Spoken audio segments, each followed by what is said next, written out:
이 SFC 강령을 어떤 사람은요 그냥 추억에 잠겨서 그랬었지라고 하면서 뿌듯해 하시는 분들 계실 겁니다.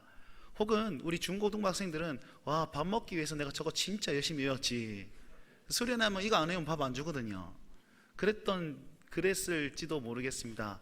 그리고 어떤 분은 이렇게 많은 분들이, 그리고 우리 성도님들이 함께 강령을 외쳐주는 데서 너무 감사와 감격을 했을지도 모르겠습니다. 제가 그렇습니다.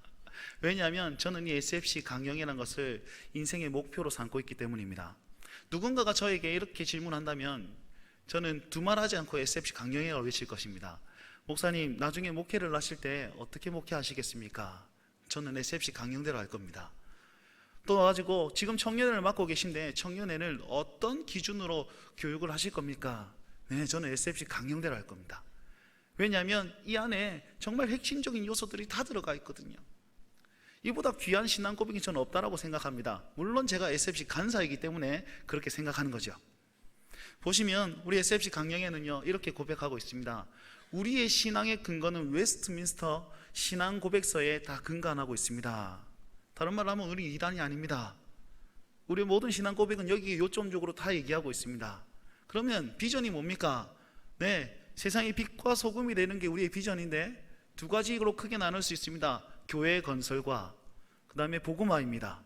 복음화 안에서는 국가와 학원과 세계의 복음화를 우리는 비전으로 삼고 있습니다. 뭐 어떻게 하면 그걸 이룰 수 있습니까? 저희는 하나님 중심, 성경 중심, 교회 중심으로 살아감으로 말미암아 이 비전을 이룰 것입니다. 이것이 제가 믿는, 그리고 제가 신앙의 모토로 삼고 있는 그 SFC 강령입니다. 여러분, 이게 어떤 제가 만든 것도 아니고, 그죠? 과거부터 지금까지 쭉 이어오고 있단 말이죠. 어느 순간 어떤 분이 이 강령을 채택하였고, 또 선배에서 후배로, 후배에서 또 다른 후배로 이렇게 쭉 이어져 왔습니다. 제가 이전에 섬기던 교회 집사님 한 분이 대표 기도하실 때 앞에 나오셔가지고 이 강령을 외웠습니다. 우리는 전통적 웨스터민스터 신앙 고백서 및 대소교리 문답을 우리의 신조로 한다. 우리의 생활을 인하는 것 같다. 하나님 중심, 성경 중심, 교회 중심. 그러면서 기도를 이어가시는데, 하나님, 어릴 적에 이렇게 살라고 배웠는데 그리 살지 못함을 주여 용서하여 주옵소서. 제가 그 기도를 듣는데 너무 감동이 되더라고요. 왜냐하면 그분에게선 그 신앙의 이 SFC 강령이라는 것이 신앙의 기준이었고 또 신앙의 전부였구나, 생활이었구나. 그리고 지금 나에게까지 와서 이게 나의 생활이고 기준이고 전부가 되었구나. 또 저로 말미암아서 또 어떤 다음 세대로 또 흘러가야 되겠지요. 여러분, 신앙 고백이라는 것은 이런 겁니다. 신앙 고백이라는 것은 이 중요성을 알고 이 중요성이 다음으로 흘러가고 또 다음으로 흘러가서 계속 명맥을 이어가야 되는 것이 신앙의 고백입니다. 그러나 우리 세대를 보면 이 신앙 고백이라는 것이 굉장히 무뎌졌다는 사실을 알 수 있습니다. 여러분, 사도신경, 저희 담임 목사님께서 지금 사도신경 강의를 하고 계시지 않습니까? 혹시 평생에 사도신경 강의 들어보신 적 있습니까? 이렇게 요점을 가지고 들어보신 적이 있습니까 혹시? 제가 너무 감사했습니다. 제가 이걸 알고 청년회 작년 내도록 사도신경만 가르쳤거든요. 너무 뿌듯하더라고요. 왜냐하면 이 사도신경이라는 것은 신자의 가장 기본적인 신앙 고백입니다. 그런데 한 번도 배워보지 못하는 거예요. 사도신경을 가지고 신자의 기본 믿음이 무엇인지를 배우고, 또한 그러면 믿음을 가진 사람이 어떻게 살아야 됩니까? 십계명이 그걸 가르쳐주고, 그럼 어떻게 십계명을 지킬 수 있습니까? 주기도문, 기도함으로써 우리는 그렇게 지킬 수 있습니다. 이 세 가지 정말 좋은 신앙 고백이 있음에도 불구하고 우리는 그게 강조되는 시대가 아니라는 거죠.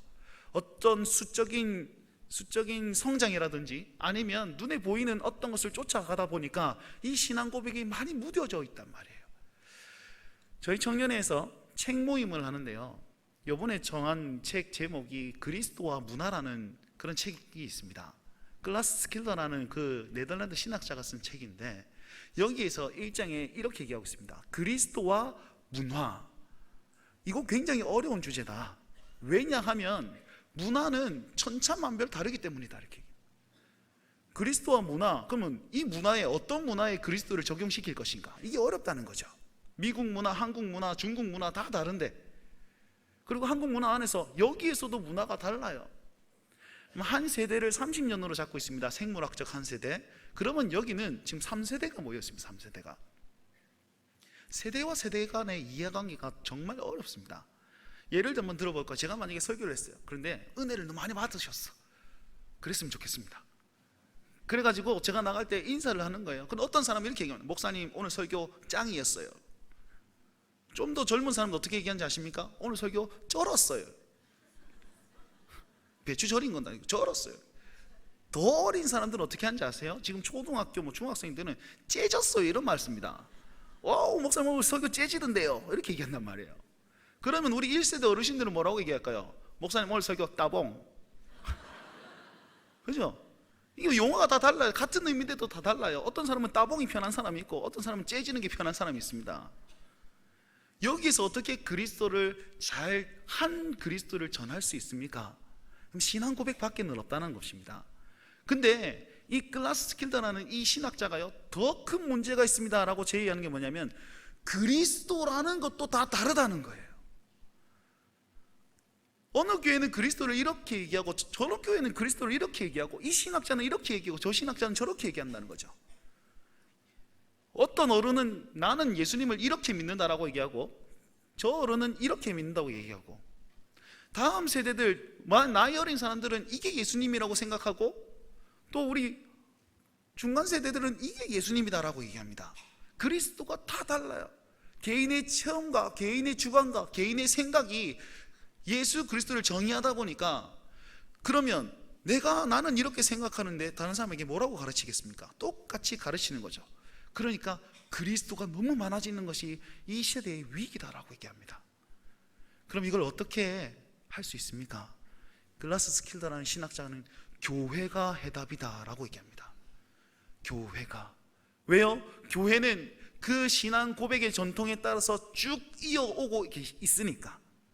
세례를 주고 그 언약 백성으로 계속 길러내고 그 언약 백성이 또 다른 가정을 이루어서 또 다른 세대를 길러내고, 그래서 이 신앙 고백이 계속 흘러가는 그 교회가 유일한 해답이다라고 얘기합니다. 세상은 변하더라도 교회는 변하면 안 되고, 교회가 변하지 않기 위해서는 신앙 고백이 흐트러져서는 안 되는 거예요. 저는 오늘 SFC 주일을 맞아서 SFC를 소개하기보다는 SFC가 이 신앙 고백을 잘 전수하고 있습니다. 그러니까 성도님 이 신앙 고백의 소중함을 좀 깨달으시고 다음 세대에 정말 한 교회, 온전한 교회의 신앙 고백을 잘 물려줍시다 라는 제목으로, 그런 뉘앙스로 오늘 말씀을 전하려고 합니다. 오늘 이 시편 48편은요 시온의 영광을 노래하는 시편입니다. 시온이 있는데 시온 정말 끝장나더라, 너무 영광스럽더라, 너무 좋더라 라는 것을 얘기하는데, 그 시온이 왜 영광스럽고 왜 견고하고 왜 좋으냐면 거기에 하나님이 계시기 때문이다 라고 얘기합니다. 1절 말씀을 함께 보겠습니다. 48편 1절에 보시면 이렇게 고백하죠. 여호와는 위대하시니, 여호와는 위대하시니. 근데 여호와를 찬양해 놓고선 뒤에는 하나님의 성 거룩한 산에서 극진히 찬양받으시리로다. 하나님 어디서 찬양받으신다고 그러죠? 하나님의 성 거룩한 산에서 하나님께서 찬양을 받으신답니다. 그리고 찬양받으시는 이유가 3절에 나옵니다. 3절에 보시면 이렇게 나와 있습니다. 하나님이 그 여러 궁중에서 자기를 요새로 알리셨도다. 하나님이요 그 거룩한 산 시온성에서 자기를 피난처로 알려주셨다는 거예요. 그러니까 내가 그 요새 그 시온에 거할 때 하나님이 나를 지켜주시니 내가 하나님의 위대하시다 찬양합니다, 이런 고백이 앞절에서 등장하고 있는 거죠. 여러분 이 시온성은 어디입니까? 2절에 보시면 큰 왕의 성 곧 북방에 있는 시온산이 그러하다 이렇게 되어 있는데, 시온성이 북쪽에 있구나 이렇게 생각하시면 안 됩니다. 이 북방에 있는 시온산이란 말은, 북방은 이 시대 사람들은 바알이 거주하는 곳이다 이렇게 생각했단 말이에요. 다른 말로 하면 북방에 있는 그 바알이 참신이 아니야, 시온성에 거하는 이 하나님이 가장 위대하신 참 신입니다 라는 것을 노래한 겁니다. 그럼 그 신이, 그 하나님이 어디에 계십니까? 바로 이 시대로 따지면 예루살렘 성, 예루살렘에 계신다, 성전에 거하신다 라는 거죠. 그래서 이 성전이 바로 하나님이 영광 받으시고 우리의 피난처가 되는 그곳이다라고 노래하고 있는 것입니다. 여러분, 이 신약 시대에 이 시온성은 어디를 얘기하고 있을까요? 이 신약 시대에 이 시온성은 어디입니까? 이 구약 시대에 이 시편 기자는 하나님이 머무는 그곳이 시온이다라고 얘기했죠. 그럼 하나님 우리 어디에 계십니까? 신약 시대에 이 하나님의 권위를 자기 아들 예수 그리스도께 모두 다 위임하셨습니다. 그리고 이 예수 그리스도가 십자가에 달려 죽으시고 부활하시고 저 하늘의 피 뿌리심으로 말미암아서 하늘로 승천하셨지요. 그리고 그 승천하시고 거기에 계신 게 아니라 교회의 머리로 지금 여기에 존재하십니다. 그렇기 때문에 주가 계신 곳, 다른 말로 하면 이 교회가, 예수 그리스도가 머리가 되신 이 교회가 바로 시온이라는 것이죠. 믿으십니까? 아멘. 하이델베르크 교리문답 54문에 보시면 이렇게 나와 있습니다. 교회를 뭐라고 설명했냐면요, 이렇게 합니다. 교회는 하나님의 아들, 즉 예수님께서 자신을 위하여 불러 모으시고 보호하시고 보존하시는 곳이다. 다시요, 하나님의 아들이신 예수님께서 자기를 위하여, 예수님을 위하여 부르시고 모으시고 보호하시고 보존하시는 곳이 교회다라고 얘기하고 있습니다. 이 시편 기자가 이렇게 얘기했죠. 시온성이 어디입니까? 하나님 찬양 받으십시오. 하나님 위대하십니다. 시온성은 저 북방에 있는 것도 아니고 여기 있습니다. 왜냐하면 이곳에서 하나님께서 우리의 피난처가 되시기 때문입니다. 우리를 보호하시고 보존하시기 때문입니다 라고 얘기하고 있죠. 고백이 똑같지 않습니까? 그래서 이 시온은 어디냐면 하나님의 사람들, 자기의 택한 백성들이 모여서 주 예수를 머리로 삼고 우리는 그의 지체입니다라고 고백하는 이곳이 바로 시온이며 그 영광스러운 자리임을 여러분 꼭 기억하시길 바랍니다. 그러면 우리는 이 교회에 하나님이 계시기에 내가 이 교회에서 하나님을 찬양합니다 라고 고백한다는 거죠. 시편 기자는 아울러서 이렇게 얘기합니다. 예를 들어서 이렇게 얘기하는 거죠. 열 왕들이, 4절부터 우리 8절까지 열 왕들이 전쟁을 나눠서 하나님의 성전에 찾아왔습니다. 시온에 왔습니다. 그런데 딱 보자마자 너무 견고한 거야. 우와, 여기는 안 되겠다. 그리고 바로 도망갑니다. 다시스의 배, 7절 말씀에 다시스의 배를 하나님께서 동풍으로 깨뜨리신다. 다시스의 배라는 것은 그 시대의 가장 강력한 군함, 큰 배, 이런 거죠. 지금으로 따지면 세상에 많은 큰 위협을 얘기합니다. 세상에 큰 위협이 우리에게 왔어요. 그런데도 불구하고 하나님께서 그 위협들을 다 제거해 버리십니다. 왜요? 하나님께서 거기 계시기 때문에. 많은 세상들이 우리 교회를 넘어뜨리려고 위협합니다. 그러나 이 교회는 절대로 무너지지 않습니다. 왜요? 주가 여기 계시기 때문에. 여러분, 교회는 망했다고 그럽니다. 교회가 망할 수 있을까요? 건물은 망할 수 있겠죠. 그러나 교회는 절대로 망할 수가 없습니다. 그 이유가 뭡니까? 예수께서 머리가 되시니까요. 우리 그러면 교회가 망하기 위해서는 예수님이 망해야 되는데 어찌 예수님이 망할 수 있습니까? 우리는 그런 믿음으로 이 교회를 다녀야 되고 섬겨야 되는 것입니다. 8절부터는 이 시편 기자가요, 앞에는 그냥 그냥 노래를 했어요.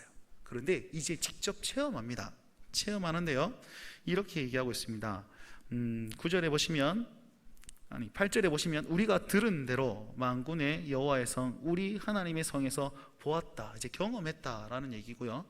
9절부터 보시면 이 시편 기자가 예식을 드립니다. 어떤 예식이냐면 성전이 이렇게 있습니다. 성전이 이렇게 있는데 그 성벽을 통해서 이렇게 걸어가서 순회하는 그런 예식입니다. 다른 말로 하면 예배를 드린다는 거죠. 예배를 드리는데 이렇게 고백합니다. 딱 이렇게 돌면서 13절 말씀입니다. 이렇게 돌면서 너희는 시온을 돌면서 그것을 둘러보고 망대를 세워보라. 그의 성벽을 자세히 보고 그의 궁전을 살펴라 라고 얘기합니다. 그리고 그것을 후대에 전하라 라고 얘기하고 있죠. 여러분, 이 시편 기자가요, 이렇게 보면서 그 망대와 성벽과 그 다음에 궁전을 이렇게 봅니다. 그러면서 하나님을 찬양하는 거예요. 그럼 어떻게 하나님을 찬양했을까요? 보시면 이런 겁니다. 망대를 봤더니, 이야, 하나님 여기 계시니까 망대가 견고히 서 있네. 하나님 살아계십니다. 성벽을 보았더니 야, 대적들이 다 도망가가지고 성벽이 깨끗하구나, 하나님께서 지켜보호하고 계신다, 할렐루야. 궁전을 봤더니 영화롭게 그지없구나, 하나님 찬양합니다 라고 얘기하는 거죠. 그런데 실제로 진짜로 궁전이 영화롭고 성벽이 기스하나없고 망대가 견고히 세워졌을까요? 저는 아니라고 생각합니다. 전쟁의 흔적과 망대가 무너져 있고 성벽은 많이 끓겨 있고 궁전은 조금 회파되어 있을 수도 모릅니다. 그런데 이 시편 기자는 왜 그렇게 고백하냐면, 그냥 허름한 그 모습을 그대로 보지 않고 그곳에 있는 예수 그리스도를, 아니 하나님을 보았다는 거죠. 하나님을 보았기 때문에 조금 허름해도 하나님이 계시니까 야, 너무 견고하다, 이렇게 얘기할 수 있다는 겁니다. 우리 식으로 적용 한번 해볼까요?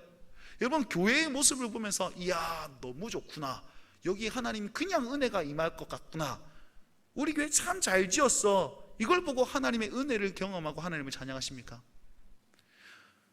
어느 신문에 보니까 교회를 소개를 이렇게 해놨습니다. 어떻게 해놨냐면, 우리 교회는 본당이 대리석으로 되어 있기 때문에 성령님의 임재를 강하게 경험할 수 있습니다. 나무입니다.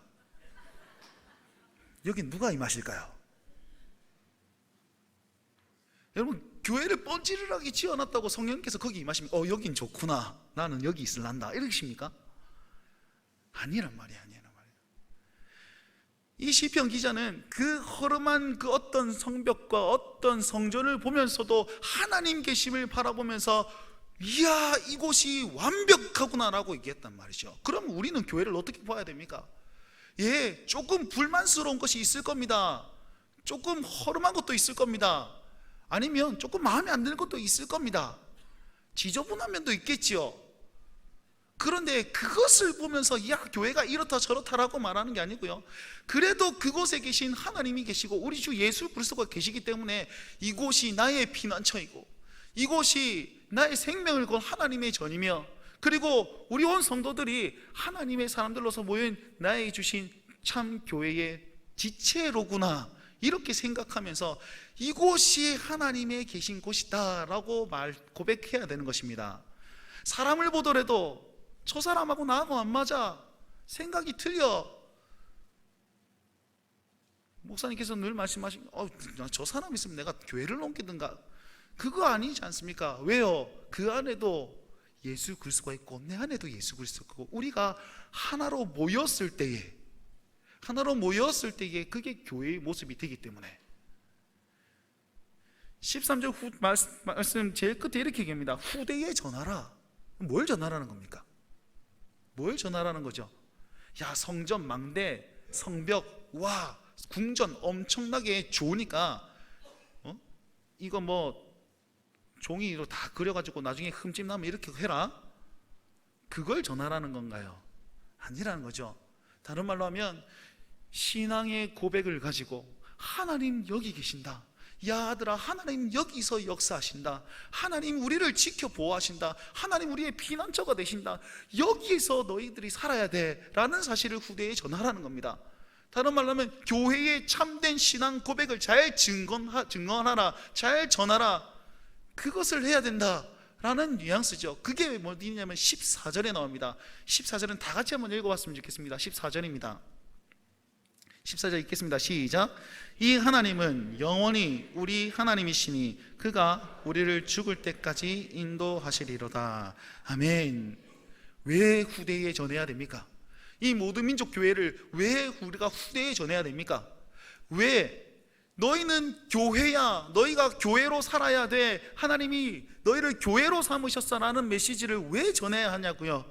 하나님은 영원하신 분이시고 그 시온의 영광을 지금도 찾고 계시며 그 시온 안에 거하는 모든 주의 백성들을 지금도 지키시고 지금도 보호하시고 지금도 피난처가 되시기 때문입니다. 할렐루야. 그 하나님이 지금 여기 계심을 믿으시기 바랍니다. 그래서 우리가 먼저 경험해야 돼요. 이 시편 기자가요, 이것을 후대에 전하기 위해서는 두 가지를 해야 됩니다. 첫 번째, 이 시편 기자는 성벽을 직접 돌면서 자기가 성전 안에 속해 있음을 기억하였습니다. 체험하였습니다. 여러분들도 마찬가지고 우리가 먼저 이 교회가 하나님의 나라구나, 이 교회가 하나님께서 마지막 그 요한계시록 그 시대에 정말 높이 들리는 그런 공동체구나, 그걸 먼저 경험하고 고백하셔야죠. 그래서 여러분, 교회가 되십시오. 우리 인생과 우리 삶과 우리 모든 것이 교회가 되십시오. 그리고 다음 세대에 교회를 세울 수 있도록 여러분 삶으로 보여주십시오. 이럴 때 아멘 하시는 겁니다. 다시요. 교회가 먼저 되시고 삶으로 이걸 보여주십시오. 아멘. 제가 앞서 SFC 강령을 설명하였습니다. 이 비전을 어떻게 이룹니까? 내가 하나님 중심으로 사는 모습을 보이고, 내가 교회 중심으로 사는 모습을 보이며, 내가 성경 중심으로 사는 모습을 보일 때에 그 비전, 교회 건설과 복음화가 이루어질 줄 믿습니다. 그렇게 얘기하는 겁니다. 동일하게 우리 온 먼저 앞선 세대를 살아가는 우리 어르신들, 이 신앙 고백과 이 교회됨을 먼저 보여주십시오. 제가 이전에 중고등부를 맡을 때에 수련회를 했습니다. 수련회를 했는데 한 선생님이 와가지고 중등부, 중1 친구들 보고 안타까워하는 거예요. 막 집회 시간에 기도하고 있는데 지는 멀뚱 뭐 이러고 있으니까 너무 안타까운 거예요. 안타까워. 아이고 짜노, 자도 기도해야 되는데. 그래서 옆에 선생님한테 집사님 어쩝니까? 저 어쩝니까? 막 이러니까 이 집사님이 참 놀라운 고백을 했습니다. 쌤, 개 안 씁니다. 집사님, 개 안 씁니다. 자, 그래도 보고 있습니다. 보고 있습니다. 중학교 1학년에 어찌할 바 모르겠지만 고등학생 형님들이 중학교 2학년 3학년 형님들이 기도하는 모습 보고 있습니다. 가들이 크면 그리 될 겁니다. 놀라운 고백이에요 이게. 여러분, 보고 있습니다. 저 아들이 두 눈 시퍼렇게 뜨고 보고 있습니다. 그러면 우리가 잘 살아야죠. 제가 늘 지금 외우고 있는 말씀이 있습니다. 빛의 열매는 모든 착함과 의로움과 진실함에 있느니라. 할렐루야. 꼼수 부리고 또 유익을 쫓아가고 짓밟고 악하고 그래서 어떻게든 정점에 서는 것을 가르치는 사람이 아니라 착하고 의롭고 진실의 모습을 보이면서 이게 빛의 열매다 보여주시길 바랍니다. 여러분, 그렇게 하기 위해서는 있잖아요, 두 가지만 좀 부탁을 드릴게요.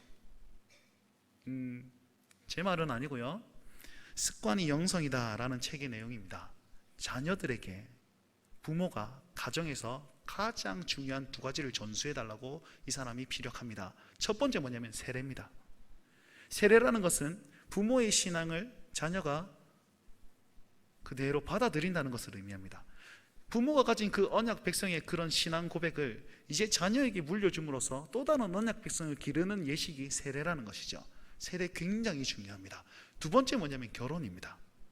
이 결혼은 무엇이냐면 이제 자녀들이 언약 백성으로 자라온 이 자녀들이 이제는 자녀가 아니라 부모로서 언약 백성의 그런 사명을 다하는 그런 시작인 단계이기 때문에 결혼이 굉장히 중요합니다. 그래서 교회법은 믿는 사람들의 그런 결혼을 말하고 있지요. 왜냐하면 이런 내용이기 때문입니다. 이 두 가지를 꼭 기억하시면서 여러분 자녀 교육에 신경을 많이 써주시길 부탁드리겠습니다. 그리고 일부 예배 때 담임 목사님의 그런 마음이 이해가 되네.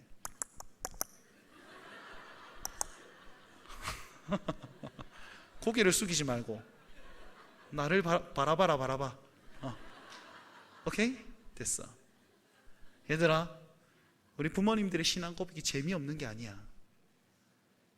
우리는 새 것을 원하고 새 폰 나오면 새 폰을 취하고 그러잖아요, 그죠? 그런데 이 부모님들이 가르쳐준 그 신앙 고백이 정말 중요한 거예요.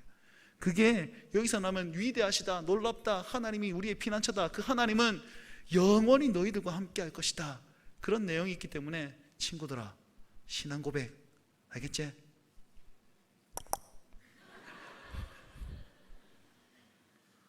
전 저희 교회가 이런 신앙 고백을 물려줄 수 있는 교회가 되었으면 좋겠습니다. 그래서 언약 백성이 받는 그 축복을 다음 세대에 이어가주며 이 교회가 그 신앙 고백, 베드로의 그 신앙 고백의 교회를 세우셨듯이 여전히 그 신앙 고백 위에 든든히 세워나가는 모든 민족 교회가 되길 간절히 기대합니다. 그러기 위해선 우리 잘 살아봅시다. 그러기 위해선 보고 있다는 사실을 좀 기억하면서 내 행동 하나하나, 말투 하나하나를 정말 하나님 앞에서 잘 기억하시면서 행동하시는 우리 성도님 되셨으면 좋겠습니다. 저는 저 나름대로 학원의 현장에서 혹은 저 학교의 현장에서, 대학과 고등학교 혹은 다른 어떤 곳에서, 교회 연합적인 곳에서 이 신앙 고백을 이어주기 위해서 발버둥을 칠 것입니다. SFC를 위해서 기도해 주시고 또 많이 응원해 주시며 또한 많은 관심을 부탁드리겠습니다. 그리하여서 우리 온 김해와 교회와 이 국가와 열방이 이 신앙 고백 위에 든든히 세워지길 저는 기대하고 있으니 여러분 함께 기도해 주시고 응원해 주시길 주의 이름으로 부탁드리겠습니다.